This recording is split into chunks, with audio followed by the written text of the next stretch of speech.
By now you've probably seen the headlines regarding the NAR commission settlement, and you might be considering the pros and the cons now of using a buyer's agent. But before we jump into that, make sure you hit subscribe below to stay on top of all of the latest Huntsville, Alabama real estate news. So let's talk a little bit about what this settlement means to a buyer. So there's two big rule changes that are going to likely come out of the settlement. Again, the settlement is not yet approved, but it looks like it's likely to get approved. So these are the two things to be focused on. Number one is buyer compensation will be advertised outside the MLS. So what does that mean? It could mean it could be advertised anywhere. Likely where it's going to be advertised is on broker websites, and then also could be some kind of third-party portal that comes up like buyeragentcommission.com or something like that. We'll have to wait and see.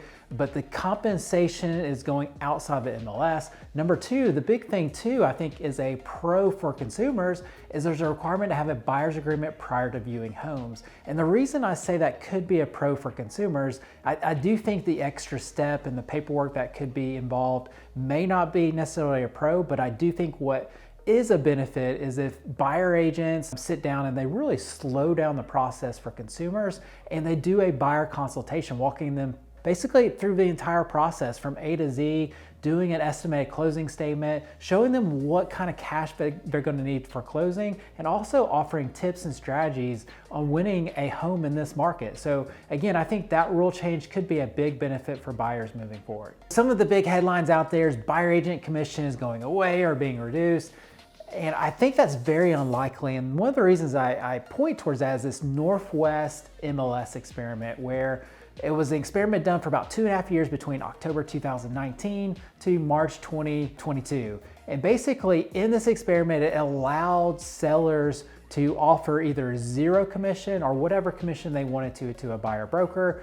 In this experiment over a 2.5 year period, 99.3% still offered a buyer broker commission, and then nearly everyone, still 94.5%, offered a co-op commission that was above 2%. This experiment has really already been done in the Northwest, and the results were buyer broker commission was still offered and a compensation above 2% was still offered. The second reason that I don't think buyer agent commission is going away is a recent survey done by 1000 Watt. During the survey, 70% of people said it's still worth paying a real estate agent to help them purchase a home. I also think that for the fact that most people don't want to pay kind of on this a la carte basis. You don't want to have to pay if you're a seller, hey, I want to pay $500 for you to do this open house to attract buyers.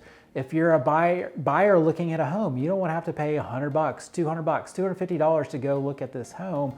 And each and every time that you want to go back and see it, inspections, etc. The other thing is, I think that's really going to hang up a lot of buyers that are trying to do it themselves. If they contact an attorney to write a contract up for them, attorneys are, if the attorney fee is $1,000 or $1,500 or whatever that fee is, attorneys aren't motivated to make the process easy. And so they get paid by the hour. If they can get the contract drawn out, they can make even more money.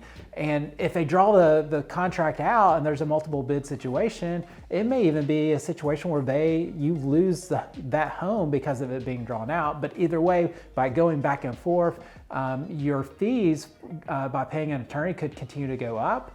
And also, what if you don't win the home? That means you just invested that money to write the offer and you didn't get anything to show for it. So I think most consumers don't like paying this a la carte method. They really like to pay an agent if they are successful, which is the model that we have, which is a commission-based model. So let's jump in with the pros and the cons. First with the pros. One of the big pros of hiring a buyer's agent is representation.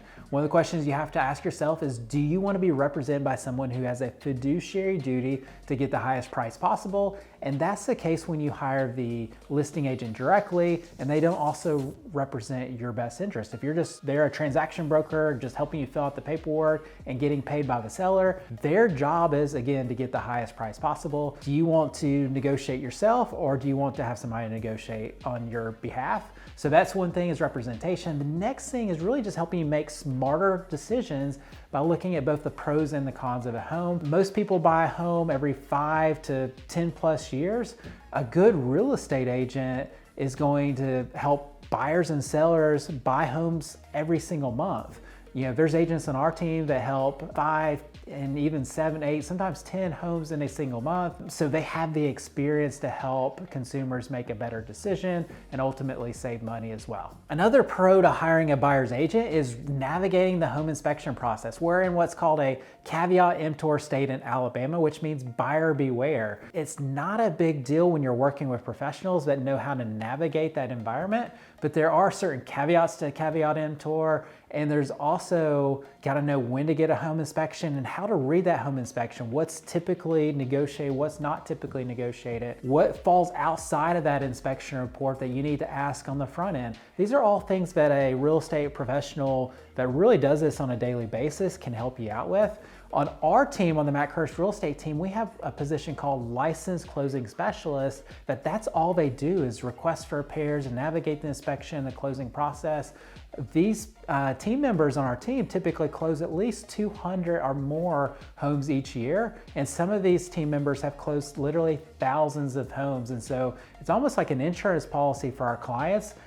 Anything that could go wrong, a lot of our team members have seen that and they can help navigate that professionally for you. Another pro to using a real estate agent is navigating the paperwork. Good real estate agents, we do this every day here at Matt Curtis Real Estate. We do this hundreds of times each year, and we have sold over 7,000 homes. And so we know the best terms to use and when to use those terms to help get you the best deal. Whereas if you do this on your own, you're going to have to likely hire your own attorney, and it could be, back and forth, and you could end up spending a lot of money with an attorney that may not even have as much experience doing this for the consumer. The other thing that buyer agent can do is help you find the home. Obviously, we all know how to shop on Zillow and shop on realtor.com and all these different portals that are out there, but a licensed real estate agent, a really good one, has access to homes that aren't on the market yet. And so at Matt Curtis Real Estate, we have all these off-market properties that have not hit the market yet.